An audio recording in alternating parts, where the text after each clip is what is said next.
नमस्कार दोस्तों, कैसे हैं आप सब। उम्मीद करता हूं कि आप अच्छे ही होंगे। तो चलिए आज की कहानी की शुरुआत करते हैं। दोस्तों, अगर आप लोग किसी लड़की से प्यार करते हैं और उस लड़की की एंगेजमेंट आपके किसी बहुत अच्छे दोस्त से हो जाए तो ये बहुत बुरा होता है और इसमें बहुत ज़्यादा कमी आ जाती है रिश्तों में, बहुत ज़्यादा दरार आ जाती है रिश्तों में। और ये एक लव ट्रायंगल हो जाता है जिसमें 3 लोग एक ही रिश्ते में बंध जाते हैं। तो आज की जो कहानी है ये यूपी के बिजनौर के एक छोटे से डिस्ट्रिक्ट की कहानी है, जहाँ पर 3 दोस्त जो थे वो अपनी फैमिली के साथ रहा करते थे। और 3 दोस्त में एक लड़के का नाम था शुभम, एक का नाम था समर और एक लड़की थी जिसका नाम था महक। ये तीनों बहुत अच्छे फ्रेंडशिप इनकी चलती थी और ये बहुत अच्छे फ्रेंड्स थे। तो जो शुभम थे उसके जो पापा थे और जो महक थी उसके जो पापा थे, ये इनके फैमिली भी बहुत अच्छी फ्रेंड थी और इनकी फैमिली में बहुत अच्छी फ्रेंडशिप थी। ये लोग दोस्त कम भाई ज़्यादा थे। जो महक के पापा थे और शुभम के पापा, ये बहुत अच्छे दोस्त थे। इनकी दोस्ती इतनी गहरी थी कि ये लोग सारा काम एकदम साथ में ही करते थे। इनकी शादी भी एक ही दिन हुई थी और इन दोनों ने मिलकर एक प्लॉट लिया था जो कि थोड़ा आउट एरिया में बना था। और आउट एरिया में उस समय ज़मीन थोड़ी सी सस्ती मिलती है, तो इन्होंने साथ में ही एक प्लॉट लिया था और दोनों ने साथ में ही मिलकर घर भी बनवाया था। और शुभम की जो फैमिली थी वो बचपन से ही साथ में महक की फैमिली के साथ ही ये लोग खेलते हुए बड़े हुए थे। अब ये लोग दोनों लगभग 20-22 साल के हो चुके थे। महक जो थी वो 22 साल की थी, शुभम 24 साल का था। सब कुछ बहुत अच्छा था। तो महक के पापा ने सोचा कि क्यों ना अब इस दोस्ती को रिश्तेदारी में ही बदल लिया जाए। तो उन्होंने शुभम के पापा से बोला, आप मेरी बेटी कैसी लगती है। तो दोनों लोग राज़ी हो गए। दोनों को पता था कि अच्छी लड़की है और उनको भी पता था शुभम जो है वो अच्छा लड़का है। तो दोनों एक दूसरे से शादी करने के लिए, उनकी शादी आपस में करने के लिए तैयार हो गए थे। शुभम के जो मम्मी थी, पापा थे, और जो महक थी उसकी मम्मी नहीं थी, उसके पापा ही थे और उसकी एक छोटी बहन थी। उनकी मम्मी की डेथ हो चुकी थी। शुभम जो था वो बहुत अच्छा लड़का था। उसका डेली रूटीन फिक्स था। सुबह कॉलेज जाता, कॉलेज से घर पर आकर वो पेंटिंग्स करता था। उसको पेंटिंग करना पसंद था और शाम को कुछ गरीब बच्चों को फ्री में ट्यूशन पढ़ाता था। उसके बाद आकर वो अपनी पूरी फैमिली के साथ बातचीत करता था और घर का कोई काम होता था तो उसको समझता था कि क्या करना है। इन लोगों का घर ना जो था ये सेकंड फ्लोर में था, मतलब 2 फ्लोर का बना था। ग्राउंड फ्लोर, फर्स्ट फ्लोर और सेकंड फ्लोर। और छत पर इनके एक छोटा सा जैसे कि स्टोर रूम जैसा था, वो इन्होंने बनाया हुआ था। और घर के बाहर एक बहुत बड़ा लॉन था। और जैसा कि मैंने पहले बताया कि आप लोगों की, इन्होंने थोड़ा सा आउट एरिया में घर लेकर बनवाया था जहाँ पे थोड़ी सी ज़मीन सस्ती मिलती है। ग्राउंड फ्लोर में एक तरफ महक की फैमिली रहती थी तो दूसरी तरफ शुभम की फैमिली रहती थी। और सबसे अंदर जो था वो किचन था और दोनों का पोर्शन अलग अलग बटा हुआ था और दोनों लोग अपने अपने पोर्शन में अलग से आराम से रहते थे। इनके घर का पूरा स्ट्रक्चर बहुत अच्छे से बना हुआ था कि किसी को कोई प्रॉब्लम ना हो। दोनों महक और ये शुभम दोनों साथ में कॉलेज जाते थे और जो तीसरा फ्रेंड था इसका समर, वो कहीं और से आता था। महक को ये बात पता चल गई थी कि जो समर है वो मुझे लाइक करता है, लेकिन महक शुभम से प्यार करती थी और उसको पता था कि उसकी एंगेजमेंट भी फिक्स है। समर ना एक जो ज़बरदस्ती वाला रिलेशनशिप बनाना चाहता था महक के साथ, लेकिन महक हमेशा उसे मना कर दी थी। वो हमेशा उसके साथ फ्लर्ट करता रहता था किसी ना किसी तरह से। महक सोचती थी कि कहीं मेरी वजह से शुभम और समर की फ्रेंडशिप न ख़त्म हो जाए, इसलिए वो बात छुपा कर रखती थी। शुभम से ये सारी बातें नहीं बताती थी। महक और शुभम की एंगेजमेंट होने के बावजूद भी समर महक से हमेशा फ्लर्ट करता रहता था, वो भी उसको लाइक करता था। लेकिन ये सारी बातें छुपी नहीं रहती दोस्तों। शुभम को बाकी दोस्तों से पता चला और जो उसके क्लासमेट्स हैं उनसे पता चला कि समर जो है वो महक के पास आके फ्लर्ट करता है और उसे अपना दोस्त समझता है, लेकिन जो समर है ना वो महक को प्यार करता है और उसको पटाने के चक्कर में। ये बात सुनकर शुभम को बहुत ज़्यादा गुस्सा आ जाता है। वो जाके समझाता है समर से कि देख, तुझे पता है कि मेरे साथ उसकी एंगेजमेंट हो चुकी है और हम दोनों एक दूसरे को बहुत प्यार करते हैं, लेकिन फिर भी तू ऐसी हरकतें कर रहा है। तू अगर अपनी खैर चाहता है या मुझे अपना अच्छा दोस्त समझता है तो अपनी हरकतें बंद कर दे। मैं तो तुझे अपना एक अच्छा दोस्त समझता था और तू मेरी ही पीठ में खंजर भोंक रहा है। इन दोनों की दोस्ती उस दिन से टूट चुकी थी, क्योंकि शुभम को पता चल गया था समर ज़बरदस्ती महक के पीछे पड़ा हुआ है। महक ने भी समझाने की कोशिश की, लेकिन शुभम ने उससे कहा कि तुम बिल्कुल भी समर से बात नहीं करोगी। मतलब कुल मिला के इनका फ्रेंडशिप अब टूट चुका था। अब ये दोनों अलग रहने लगे थे और समर अलग रहने लगा था। दोस्तों, अगर आप लोगों को कहानी अच्छी लग रही है तो प्लीज़ चैनल को सब्सक्राइब करके जाइएगा। आप लोग चैनल सब्सक्राइब नहीं करते हैं। तो जो इनकी फैमिली थी, शुभम की फैमिली, इनको किसी फंक्शन में जाना था और ये शुभम के पापा, शुभम की मम्मी, उसका छोटा भाई, तीनों लोग फंक्शन में जा रहे थे। तो शुभम घर पे ही ठहरा था और उधर जो महक के मामा थे उनके यहाँ भी कोई फंक्शन था, तो वहाँ पर महक के पापा और उसकी छोटी बहन जा रहे थे। महक भी जा रही थी, लेकिन एंड टाइम पे उसकी तबीयत ठीक नहीं थी, इसलिए उसने इस बार अवॉइड कर दिया था। जैसे ही पता चला कि महक नहीं जा रही है, सबने बोला अच्छा ठीक है शुभम, तुम महक का ख्याल रखना। दोनों की इंगेजमेंट तो हो ही चुकी थी, कोई डरने वाली बात भी नहीं थी। दोनों सब लोगों ने सोचा कि इन लोग भी थोड़ा आपस में टाइम स्पेंड कर लेंगे तो अच्छा ही रहेगा। वहाँ से जाने से पहले शुभम की मम्मी जो थी, उनको बड़ी मम्मी बोलती थी महक, उन्होंने महक से बोला बेटा शुभम का ख्याल रखना, और शुभम से भी बोला महक का ख्याल रखना और खिड़की वगैरह सब बंद अच्छे से कर लेना दोनों को। रात में सब लोग चले गए। दोनों आराम से रह रहे थे, कोई प्रॉब्लम नहीं थी। वो अपने घर की पोर्शन में था, ये अपने घर की पोर्शन में थी। दूसरा दिन हुआ, सुबह ही शुभम कॉलेज गया। कॉलेज से जब वो वापस आता था तो एक कब्रिस्तान के रास्ते से होकर आता था। उसे इन सब भूत प्रेत से ज़्यादा डर वर नहीं लगता था और ये सब बातों को वो अंधविश्वास मानता था। वो वापस आ रहा था। आज थोड़ा सा मौसम गड़बड़ हो रहा था, हल्का सा बूंदाबांदी हो रही थी। तो वो वापस आया घर, अपने सब कुछ किया, पेंटिंग बनाई, उसके बाद सारा चीज़ करा। दोनों ने बैठकर खाना खाया। उसके बाद अचानक से इनकी घर की लाइट चली जाती है।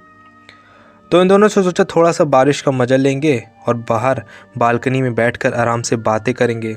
दोनों लोग बालकनी में पहुंच गए। उसके बाद दोनों आपस में बात करने लगे। टाइम करीब 10 बजे का हो गया था।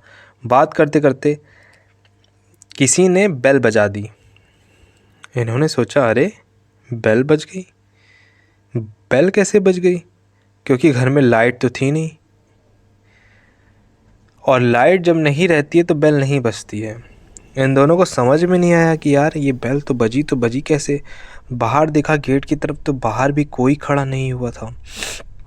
इन दोनों को कुछ समझ में नहीं आया और शुभम ने सोचा हो सकता है बारिश की वजह से कोई पानी चला गया हो घंटी में, तो इसी वजह से बेल बज गई हो। लेकिन इनके समझ में ये नहीं आ रहा था कि लाइट तो नहीं है, लाइट नहीं रहने पे बेल नहीं बजती है।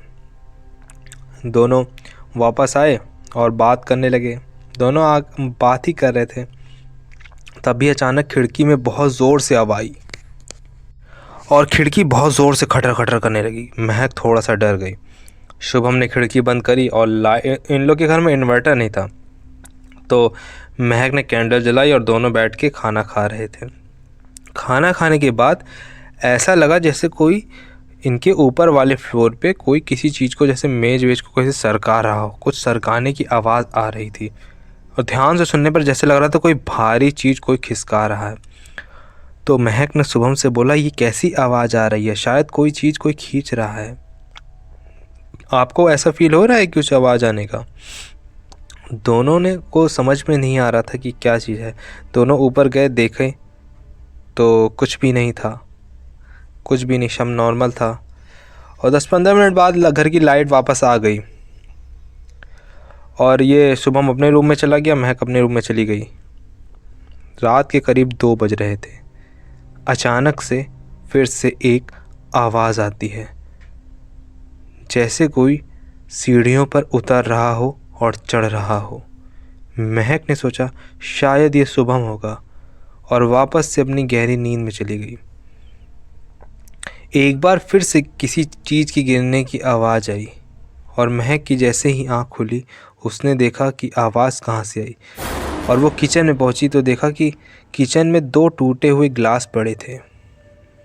शुभम भी आया, उसने शुभम को बुलाया, शुभम आया, उसने भी देखा और उन दोनों ने सोचा हो सकता है चूहा हो या बिल्ली हो जो कोई सामान के चक्कर में आई हो और उसी ने गिराया हो। ये सब देखकर थोड़ा सा अजीब लग रहा था, क्योंकि जो शीशे का गिलास था वो अलमारी के अंदर रखा हुआ था। अगर बिल्ली आती तो अलमारी कैसे खोलती? उन्हें समझ में नहीं आया, लेकिन उन्होंने सोचा छोड़ो हटाओ, जाने दो। फिर लगभग आधे घंटे बाद किसी चीज़ की आवाज़ आई गिरने की, खप से, जैसे कोई चीज़ किसी को ढकेल देता हो। शुभम बालकनी से जाकर देखा तो उसने ज़ोर से चिल्लाया। उसने देखा कि उसकी बालकनी के नीचे एक काली बिल्ली मरी पड़ी थी और उसके नीचे पूरा खून ही खून। उन दोनों को समझ में नहीं आया कि ये क्या है, क्या चल रहा है, क्या अजीब हरकतें हो रही हैं। उसने शुभम, जैसे मैंने पहले बताया, वो डरता उड़ता नहीं था किसी चीज़ से, तो उसने महक से बोला कि तुम जाकर सो जाओ, मैं इस बिल्ली को दफना दूंगा सुबह, उसके बाद कोई प्रॉब्लम नहीं है, ये बिल्ली कहीं से आ गई होगी। और वो टीवी देखा और उसके बाद वो सो गया। शुभम जो मतलब सुबह दूसरे दिन हुआ, उसका सब चीज़ नॉर्मल था। वो स्कूल गया, वहाँ से आया, कॉलेज से आया और उसके बाद पेंटिंग्स बनाकर वो शाम हो चुकी थी, तो फिर से उसे ऊपर वाले रूम से आवाज़ आई कुछ खटपट की गिरने की। वो फिर से ऊपर गया। शुभम से जैसे मैंने बताया कि वो पेंटिंग्स करता था, तो उसमें एक पेंटिंग उसने एक लड़की की बना के रखी थी। वो जैसे ही पेंटिंग वाले रूम में गया, उसकी आंखें फटी की फटी रह गई, क्योंकि जो पेंटिंग उसने बनाई थी वो पेंटिंग अब अपनी पलकें झपका रही थी। शुभम ये देखकर बहुत ज़्यादा डर गया और वो महक महक बोलकर जल्दी से नीचे की ओर भागा। महक जल्दी से निकल कर आई, बोली क्या हुआ क्या हुआ? शुभम ने बताया वो पेंटिंग मेरी आंखों में आंखें डालकर देख रही है और अपनी पलकें झपका रही है। महक ने बोला अरे ऐसा कुछ नहीं है, तुम्हारा वहम होगा, तुम कल से थके हुए हो, रात में तुम्हारी नींद पूरी नहीं हो, इसलिए हो सकता है ऐसा हो रहा हो। तो उसने कहा नहीं चलो मेरे साथ, मैं तुम्हें पेंटिंग दिखाता हूँ। दोनों गए ऊपर, बेसिकली जो नीचे वाला पोर्शन था उसे ऊपर गए और देखी, वो महक देखी तो पेंटिंग नॉर्मल थी, ऐसा कुछ भी नहीं था। नीचे चले आए, सब कुछ नॉर्मल था। शुभम खाना खा रहा था, महक दूसरे रूम में थी। उसने देखा कि उसके रूम से एक शैडो निकलकर एक दूसरे रूम में गया, उसके पापा के रूम में। महक ने एक काली परछाई को वहाँ पर साफ साफ देखा था और अब उसे थोड़ी डरावनी फीलिंग आ चुकी थी। उसे लग रहा था कि उस दोनों के अलावा भी इस घर में कोई और भी प्रेजेंट है। उसने अब सुंदर कांड पढ़ना शुरू कर दिया और जैसे ही उसने पढ़ना शुरू किया, जैसे उसे बार बार कोई डिस्ट्रैक्ट कर रहा था। कभी उसे खांसी आ रही थी, कभी उसे छींक आ रही थी, कभी उसे नींद आ रही थी, कभी हवा चलने लगे तो कभी किताब पलट जाए, कभी कोई सामान गिर जाए, मतलब कोई ना कोई उसे डिस्ट्रैक्ट कर रहा था। बार बार उसका ध्यान कहीं और जा रहा था। जैसे ही उस थोड़ा सा पढ़ रही थी, कोई ना कोई बार बार जैसे खटपट, कभी दरवाज़ा कभी खिड़की, ऐसा लगा हुआ था। उसने हिम्मत करके थोड़ा सा और पढ़ना शुरू किया। तभी उसके कान में बहुत सारे लोगों की आवाज़ें आना शुरू हो गई, जैसे कोई रो रहा हो। और वो आवाज़ें ऐसी नहीं, जैसे कोई बहुत ढेर सारे लोग, 100-50 लोग एक साथ उसे रो रहे हैं। और उसे अपने कमरे के आसपास अलग अलग लोग दिखाई देने लगे। उसमें लड़के भी थे, बच्चे भी थे, औरतें भी थीं, बूढ़ी औरतें भी थीं, हर तरह की औरतें, और सबकी आंखों पर पट्टी बंधी हुई, सबके मुंह पर पट्टी बंधी हुई। ये देखकर महक बहुत ज़ोर से चिल्लाई, और इतनी ज़ोर से चिल्लाई कि शुभम तक उसकी आवाज़ लेकिन फिर भी नहीं पहुंच पाई और वो वहाँ से किसी तरह निकल कर भागी। तो क्या देखी, शुभम बैठकर टीवी देख रहा था। उसने शुभम से जाकर बहुत तेज़ से चिल्लाया, मैं इतनी तेज़ से चिल्ला रही हूँ तुम्हें सुनाई नहीं दे रहा? शुभम ने बोला, तुम कब चिल्लाई? मैं तो यहीं कब से बैठा हूँ, तुम्हारी बिल्कुल भी आवाज़ नहीं आई। महक ने बोला, चलो अच्छा ठीक है, कोई बात नहीं, मेरी तबीयत ठीक नहीं है, मैं सोने जा रही हूँ। और वो अपने रूम में चली गई। रात के करीब 1 बज रहे थे कि शुभम की नींद खुली और वो महक के रूम के पास आया। देखा कि सब कुछ ठीक तो है कि नहीं। उसने देखा कि महक का जो रूम था उसका दरवाज़ा खुला हुआ है और वो अपने रूम में भी नहीं थी और कोई आवाज़ भी नहीं आई। उसने हर जगह छान मारा लेकिन पूरा पूरा घर वो खाली था। उसे एक परफ्यूम की महक बहुत ज़ोरों से आ रही थी और वो महक ऊपर के फ्लोर से आ रही थी। वो उसी महक का पीछा करते करते ऊपर पहुंचा तो उसने क्या देखा कि महक सबसे ऊपर फ्लोर टेरेस पे छत की जो रेलिंग होती है उस पर खड़ी है, रेड कलर का सूट पहन के, और उसके पूरे बाल खुले हैं और उसने पूरी परफ्यूम की जैसे कि बोतल ही अपने ऊपर उड़ा ली है। बहुत ज़्यादा परफ्यूम महक रहा था, बहुत ज़्यादा, और बहुत ज़्यादा तैयार होके खड़ी है, बाल खुले, और वो उधर की ओर देख रही है, शुभम से अपोजिट डायरेक्शन में देख रही है और ज़ोर ज़ोर से हंस रही थी। ये देखकर शुभम को अब थोड़ा सा अजीब सा लग रहा था। उसने बुलाया, महक महक। महक जैसे ही पलटी, शुभम देख के उसकी हालत ख़राब हो गई। महक की आंखें बिल्कुल सफ़ेद थीं और उसका चेहरा बिल्कुल अजीब सा लग रहा था, जैसे उसके अंदर किसी और की भी आत्मा घुस गई है। इसने प्यार से एक बार फिर से बुलाया, महक। तभी महक वहाँ से गिर पड़ी और छत के नीचे नहीं गिरी, छत के ऊपर ही गिरी और बेहोश हो गई। ये महक को नीचे लेके गया, उसको पानी वानी पिलाया, आँख वाँख खोला। उसने कहा, मुझे तो कुछ याद नहीं, मैं कहाँ थी। उसने पूछा, तुम इतनी तैयार हो के इतना परफ्यूम लगा कि वहाँ कहाँ क्या कर रही थी तुम? अभी भी शुभम डरा नहीं था। उसने अब उससे पूछा लेकिन उसको कुछ समझ में नहीं आया। इतने में शुभम को गुस्सा लग गई। उसने बोला, कौन है यहाँ पर जो हमें परेशान कर रहा है? हिम्मत है अगर तो सामने आओ। कौन है यहाँ पे जो मेरे घर में घुस के चला आया है? अगर तुम्हारी अंदर दम है ना तो मेरे सामने आकर मुझसे बात करो। तभी वहाँ पर एक अचानक आवाज़ आई। तभी वहाँ पे किसी के ज़ोर ज़ोर से हंसने की आवाज़ आने लगी।